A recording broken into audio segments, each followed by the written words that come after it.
আমরা তো কনকের বাড়িতে টিভি দেখতে যাচ্ছি। আমিও তোদের সাথে যাবো রে। তোরা অনেক গরিব, কনক তোকে যদি টিভি দেখতে না দেয়, আমরা ধনী পাখি বলে আমাদের টিভি দেখতে চাই। আমি কনককে বলবো একদিন আমরাও ধনী পাখি হব, তাই দেখতে দিবে। আচ্ছা ঠিক আছে, চল তাহলে। এরপর টুকি পারুল ও শালুর সাথে কনকের বাড়িতে চলে যায়। কনক, বাড়িতে আছিস? আমরা টিভি দেখতে এসেছি, আর আমাদের সাথে গরিব টুকিও এসেছে। এই টুকি, আয়। তুই আমাদের বাড়িতে টিভি দেখতে এসেছিস কেন? জানিস না গরিব পাখিদের সাথে আমি বন্ধুত্ব করি না, আর টিভিও দেখতে দেই না। আমরা তো আর সারা জীবন গরিব থাকবো না রে কনক। আমার মা ভালো কোনো কাজ পেলে ঠিক একদিন আমরা অনেক ধনী হয়ে যাব। এখন আমাকে টিভি দেখতে দে না রে, আমি যে কখনো টিভিতে কার্টুন দেখিনি। আচ্ছা ঠিক আছে, তোকে টিভি দেখতে দিব, তবে আমাকে এক্ষুনি কেকের প্যাকেট দিতে হবে। যা, বাড়িতে গিয়ে তোর মায়ের কাছে টাকা নিয়ে আমার জন্য কেক নিয়ে আয়। আচ্ছা ঠিক আছে কনক, আমি এক্ষুনি যাচ্ছি। এরপর টুকি সেখান থেকে তাড়াতাড়ি বাড়িতে চলে আসে।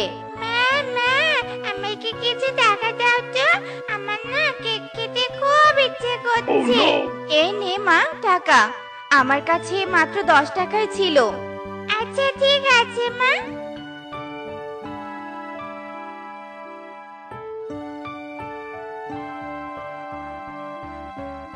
কনক, তোর জন্য আমি কেক এনেছি, এই নে কেক। এবার আমাকে টিভি দেখতে দে। আচ্ছা ঠিক আছে, ঘরে চল। এ কি কনক, তুই গরিব টুনির ছানাকে নিয়ে টিভি দেখছিস কেন? তোকে না বলেছি গরিব ছানাদের সাথে কথা বলবি না আর বন্ধুত্ব করবি না। না মানে মা। চুপ কর, তোকে আর কিছু বলতে হবে না। আয় গরিব টুকি, তুই এক্ষুনি আমাদের বাড়ি থেকে বেরিয়ে যা বলছি। কিন্তু মাসি। কোনো কিন্তু নয়, এখন তুই যাবি নাকি মেরে তাড়িয়ে দিব? মারতে হবে না কাকুলি মাসি, আমি এক্ষুনি এখান থেকে চলে যাচ্ছি।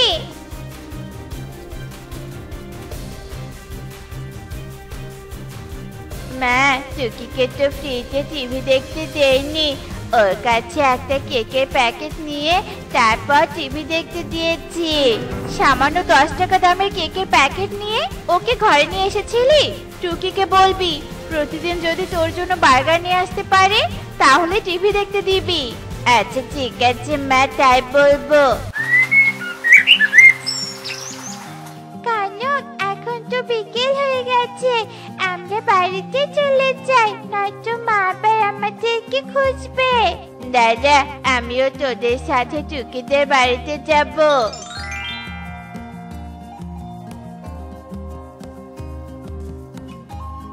টুকি, আমাদের বাড়িতে টিভি দেখতে যাবি না?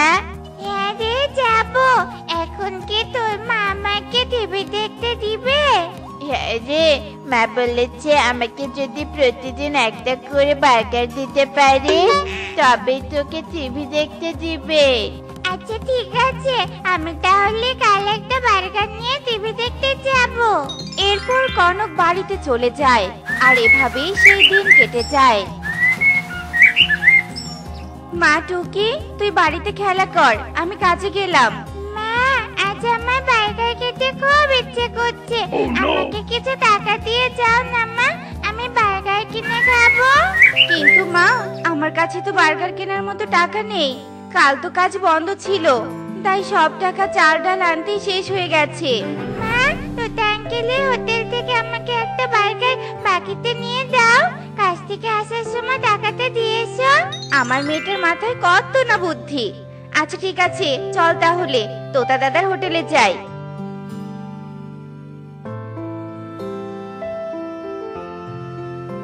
তোতা দাদা, আমার মেয়েকে একটা বার্গার দাও তো, আমি বিকেলে টাকা দিয়ে যাব। আচ্ছা ঠিক আছে টুনি, দিচ্ছি। এই নে টুকি তোর বার্গার। মা টুকি, বার্গারটা এখানেই বসে খা। পানি খেয়ে তারপর বাড়িতে যাস, কেমন? না মা, আমি বাড়িতে গিয়ে বার্গার খাবো। এসব বলে টুকি সেখান থেকে তাড়াতাড়ি কনকের বাড়িতে চলে যায়। কনক, দেখ দেখ, আজ আমি তোর জন্য কত মজা বার্গার এনেছি। এই বার্গার খেতে খুব মজা লাগে জানিস। তাই নাকি? আচ্ছা দে দেখি। শালু, পারুল, তোরা একটু খেয়ে দেখ। এরপর কনক, পারুল ও শালু তিনজনেই টুকির সামনেই বার্গার খেয়ে নেয়।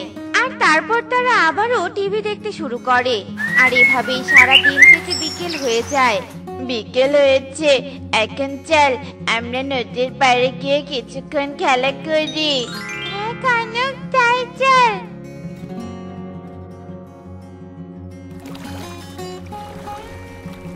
এই টুকি, তুই আমাদের সাথে খেলতে আসলি কেন? তোকে তো আমরা খেলাতে নিব না। কিন্তু কেন রে কনক? আমি তো তোকে বার্গার খেতে দিয়েছি, তাহলে এখন আমাকে খেলতে নিবি না কেন? তুই তো টিভি দেখার জন্য বার্গার দিয়েছিস, খেলার জন্য তো দিসনি। যদি এখন আমার জন্য জুস নিয়ে আসতে পারিস, তাহলে তোকে আমাদের সাথে খেলতে নিব। কিন্তু আমার মা যে এখন বাড়িতে নেই, তাহলে কি করে জুস নিয়ে আসবো? এখন আমাকে খেলতে নে, আমি তোকে কাল সকালে জুস এনে খাওয়াবো। বাকির নাম ফাঁকি বাবা, আজকে দিতে পারলে খেলতে নিব, আর না পারলে নিব না। এখন আমাদের বিরক্ত না করে এখান থেকে চলে যেত। এরপর টুকি আর কিছু না বলে মন খারাপ করে বাড়ির দিকে আসতে থাকে। আর তখনই টুকি পথে একটা ডাইনিকে গাছের সাথে বাঁধা অবস্থায় দেখতে পায়। ছানা, এদিকে একটু আয় তো, আমাকে একটু সাহায্য কর, আমি যে বড় বিপদে পড়েছি। কি ডাইনি মাসি, তোমাকে এভাবে গাছের ডালে কে বেঁধে রেখেছে? দাঁড়াও, আগে তোমার বাটন খুলে দিই, তারপর সবটা শুনবো।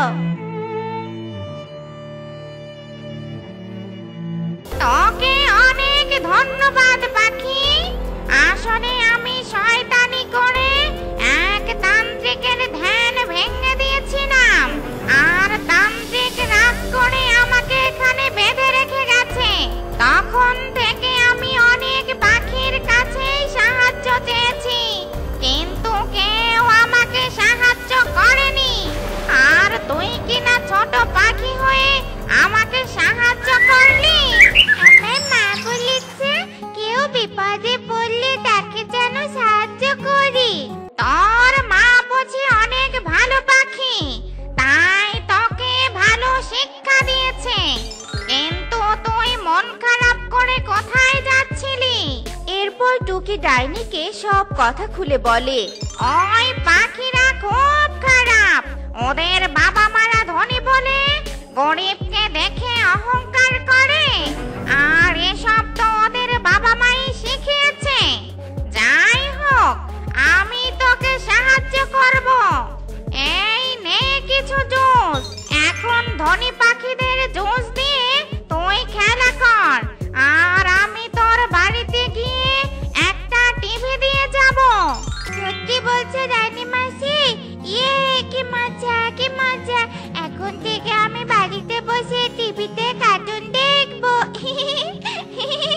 এসব বলে টুকি জুসগুলো নিয়ে নদীর পাড়ে চলে যায়।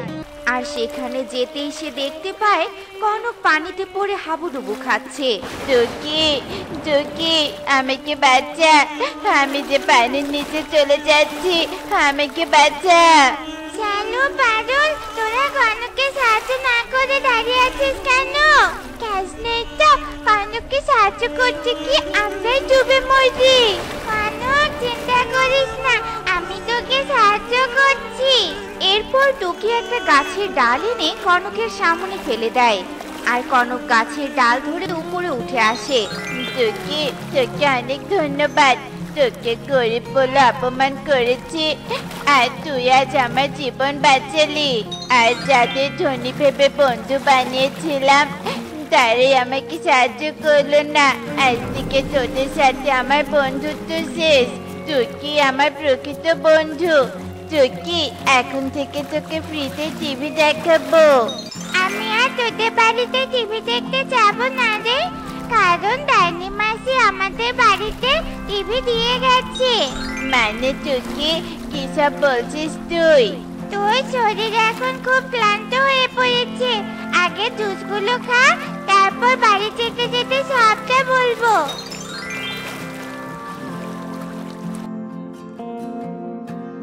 ও মা, এসব কি দেখছি? ডাইনি মাসি দেখছি টিভির সাথে সাথে সুন্দর একটা বাড়ি বানিয়েও দিয়ে গেছে। ভালো হয়েছে রে টুকি, তুই তাহলে টিভি দেখ, আমি বাড়িতে গিয়ে টিভি দেখবো। এই বলেই কনক সেখান থেকে চলে যায়, আর তখনই টুনি কাজ থেকে বাড়িতে ফিরে আসে। এ কি, আমাদের বাড়িটা আবার কে এত সুন্দর করে বানিয়ে দিল? মা, আমাদের সুন্দর বাড়ি দেখে অবাক হচ্ছে তুমি, তাই না? এরপর টুকি টুনিকে সব কথা খুলে বলে। ডাইনিকে সাহায্য করেছিস ভালো কথা, কিন্তু আমাকে মিথ্যে বলে টিভি দেখার জন্য খাবার কিনে নিয়ে গেছিস কেন? হ্যাঁ, তোকে না বলেছি কখনো মিথ্যে কথা বলবি না? মা, আমার ভুল হয়ে গেছে, সত্যি বলছি, আর কখনো আমি মিথ্যে কথা বলবো না।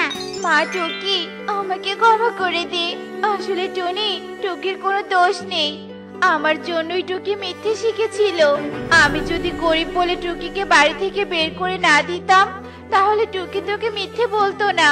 এখন থেকে গরিব ধনী সবার সাথে মিশবি রে বাবা, কারণ একসাথে বসবাস করতে গেলে সব পাখিরই প্রয়োজন হয়। তাই যে, টুনি এখনো আসছে না কেন রে? টুনির তো এত দেরি করার কথা নয়, ও তো আমাদেরকে এখানে সকাল সকাল আসতে বলেছিল। আর চিন্তা করতে হবে না রে, ওই দেখ টুনি এদিকেই আসছে।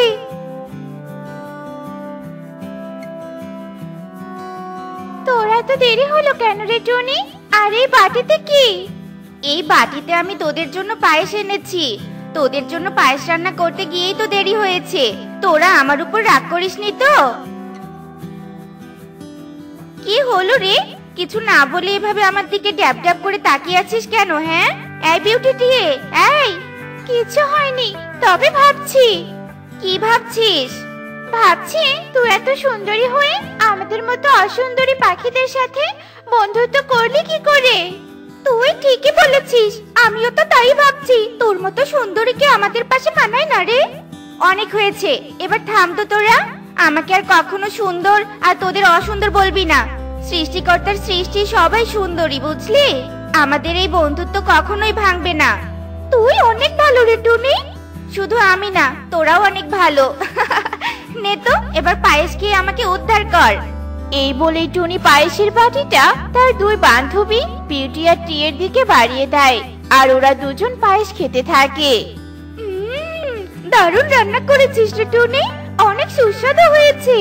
তিন বান্ধবী মিলে এভাবে গল্প করতে থাকে।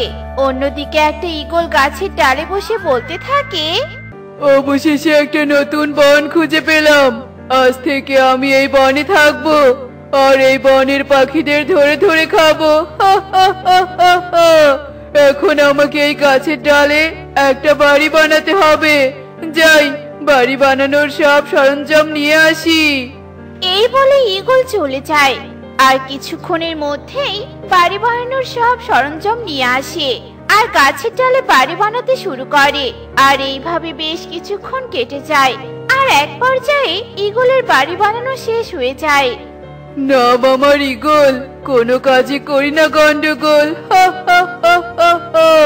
বাড়ি বানানো শেষ, এখন একটু রেস্ট নিয়ে তারপর শিকারের খোঁজে বের হব। হা হা হা হা হা। অনেক তো আড্ডা দেয়া হলো, চল চল এবার নিজেদের বাড়ি ফিরে যাই। ফিরে তো যাব, তার আগে একটা কথা বল, কাল বন ঘুরতে কখন বের হব? কখন আবার? রোজ যে সময়ে এখানে আসি সেই সময়েই বের হব। বেশ, চলো তবে।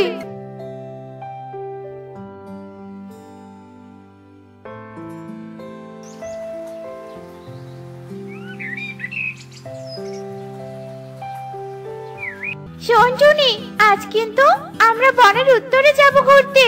বনের উত্তরের দিকটা আমার কাছে অনেক ভালো লাগে। আচ্ছা ঠিক আছে, চল তবে উত্তরের দিকেই যাই। এই বলে তিন বান্ধবী ঘোড়ার উদ্দেশ্যে বনের উত্তরের দিকে উঠতে থাকে। আমার না ভীষণ খিদে পেয়েছে রে, কি করি এখন বলতো? কিছু করতে হবে না, ওই দেখ একটা ফলের গাছ, চল ওখানে গিয়ে কিছু ফল খেয়ে নেই।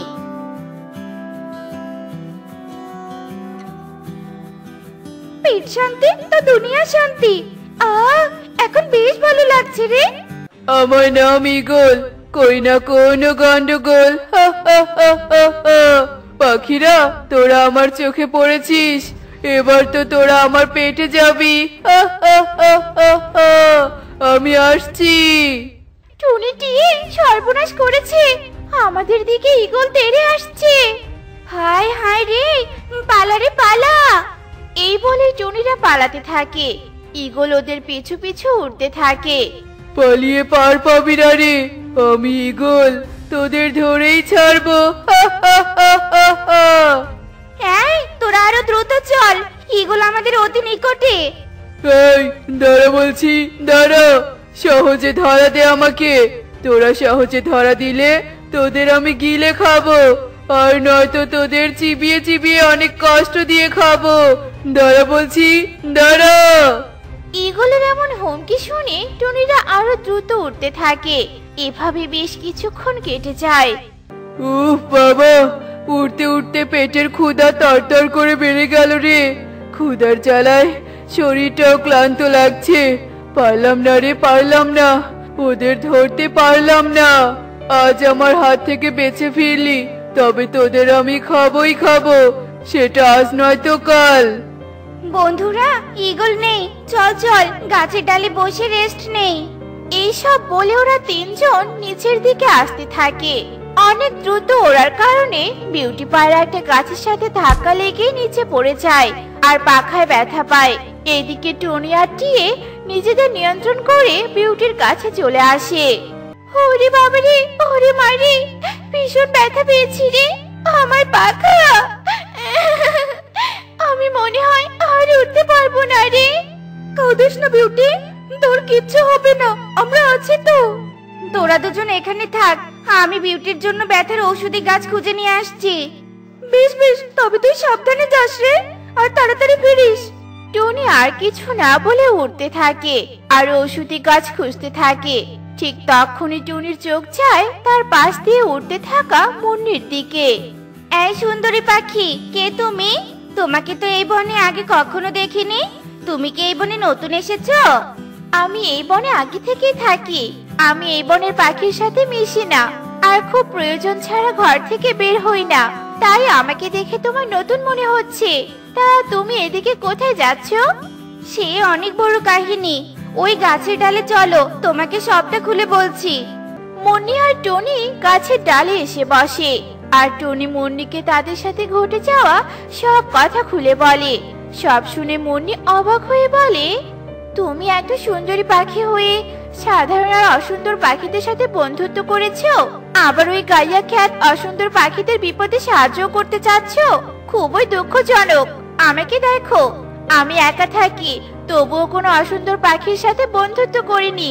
একটা কথা জানোই তো, নাই মামার চেয়ে কানা মামাই ভালো। তাই বলি কি, তুমি ওদেরকে ছেড়ে আমার সাথে বন্ধুত্ব করো।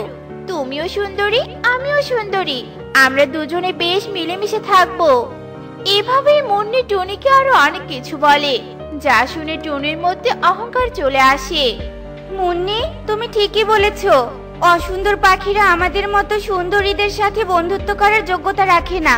আজ থেকে তুমি আর আমি বন্ধু। আমি আর পারছি না, আমার পাখা।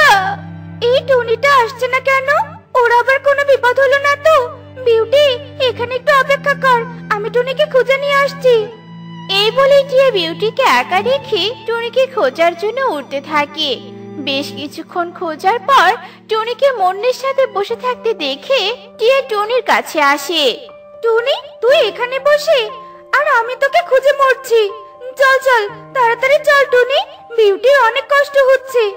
আমি তোদের মতো অসুন্দর পাখির সাথে আর বন্ধুত্ব রাখতে চাই না। এখন থেকে সুন্দরী মুন্নি আমার বন্ধু। যা যা যা, চলে যা এখান থেকে। টুনি, তুই কি আমার সাথে মজা করছিস? তোর সাথে আমি কোনো কথাই বলতে চাই না, মজা তো দূরের কথা। আরে যা, চলে যা, তোর শরীর থেকে কেমন দুর্গন্ধ আসছে। টুনি, তোর কথায় আমি অহংকারের গন্ধ পাচ্ছি। তুই তুই কি এসব সত্যি বলছিস? বুঝেছি, এই গাইয়া ভূত এখান থেকে যাবে না। মুন্নি, চলো তো চলো, আমরা এখান থেকে চলে যাই। টুনি, তুই এতটা পরিবর্তন হতে পারলি? না, আর দেরি নয়, আমাকে বিউটির জন্য ঔষধি গাছ নিয়ে যেতে হবে। একে টিয়ে, তুই একা যে? টুনি কোথায়? বলছি, সব বলছি, তার আগে তুই এই ঔষধি গাছটা পাখায় লাগিয়ে নে। লাগিয়েছি, এবার বল তো টুনি কোথায়? টুনি আর আমাদের বন্ধু নেই রে, টুনি অনেক পরিবর্তন হয়ে গেছে। মানে কি বলছিস এসব? আমি তো কিছুই বুঝতে পারছি না, সব খুলে বল তো টিয়ে। বিউটির কথায় টিয়ে সব খুলে বলে। সব শুনে বিউটি বেশ অবাক হয়ে যায়, আর টুনির পরিবর্তনে দুজনে মিলে কাঁদতে থাকে। এভাবে বেশ কিছুদিন কেটে যায়।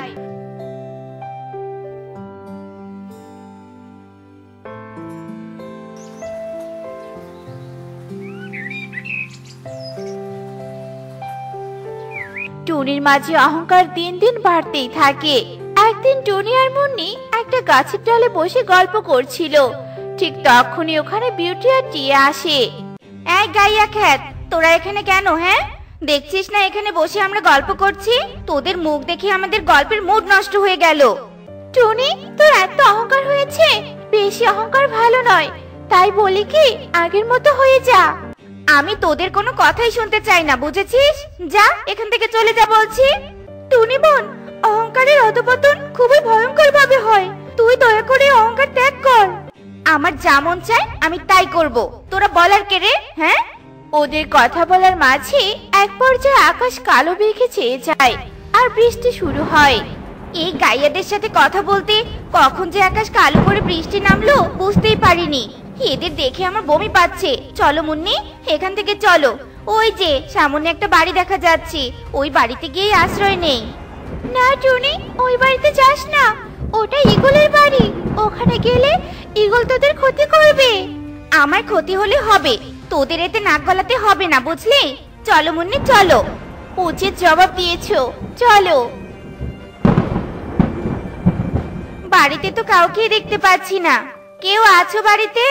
দাদা দিদি, কেউ আছো? আছি তো, এই যে আমি। ঈগল! নাম আমার ঈগল, করি না কোনো গন্ডগোল। তোরা নিজে আমার বাড়িতে এসেছিস, এবার তো তোদের খেয়ে আমি পেট পুজো করবো। বিউটি ঠিকই বলেছিল, বিউটির কথা শুনে যদি এখানে না আসতাম তাহলে এমনটা হতো না। ঈগল দাদা, আমাদের ক্ষতি করো না, ছেড়ে দাও, আমাদেরকে ছেড়ে দাও। ছাড়বো তোদের কখনোই না। আয় আয়, কে আগে পেটে যাবি, আয়। না না, থেমে যাও, বাঁচাও, আমাদের বাঁচাও। টিয়ে, বিউটি, আমাদের বাঁচা ঈগলের হাত থেকে, বাঁচা। টুনি চিৎকার করছে। বিউটি, চল চল, ওদের বাঁচাতে হবে। হ্যাঁ চল। এই বলে টিয়া আর বিউটি দুটো গাছের ডাল ভেঙে ঈগলের বাড়ির দিকে আসে আর জানালা দিয়ে সোজা ঈগলের ঘরে প্রবেশ করে আর পিছন থেকে ঈগলের মাথায় বাড়ি মারে আর ঈগল সাথে সাথেই জ্ঞান হারিয়ে মাটিতে পড়ে যায়। বলেছিলাম না, এইবারে ঈগলের আমাদের কথা না শুনে অহংকার করে চলে এলি, আর একটু হলে কত বড় বিপদ হতো, বুঝতে পারছিস? বুঝতে পেরেছি রে, আমি বুঝতে পেরেছি। আমি আর অহংকার করব না, অহংকার সত্যি সত্যি পতনের মূল। তোরা আমাকে ক্ষমা করে দে, আমি নিজের ভুল বুঝতে পেরেছি। আমি আর অহংকার করব না, আমার জন্য টুনি তোমাদের অনেক কষ্ট দিয়েছি, তোমরা আমাকেও ক্ষমা করে দাও। বেশ, দিলাম ক্ষমা করে। এবার চলো চলো, এখান থেকে পালাই, নয়তো আবার ঈগলের জ্ঞান ফিরে আসবে। হ্যাঁ হ্যাঁ চলো। বন্ধুরা, দেখলে তো অহংকার পতনের মূল, তাই আমরা কখনো অহংকার করব না। এমনই সব মজার মজার শিক্ষণীয় টুনি পাখির গল্প দেখতে আমাদের পাশে থেকো। আর গল্পটি কেমন হয়েছে তা কমেন্টে জানাতে ভুলো না কিন্তু। Bye bye.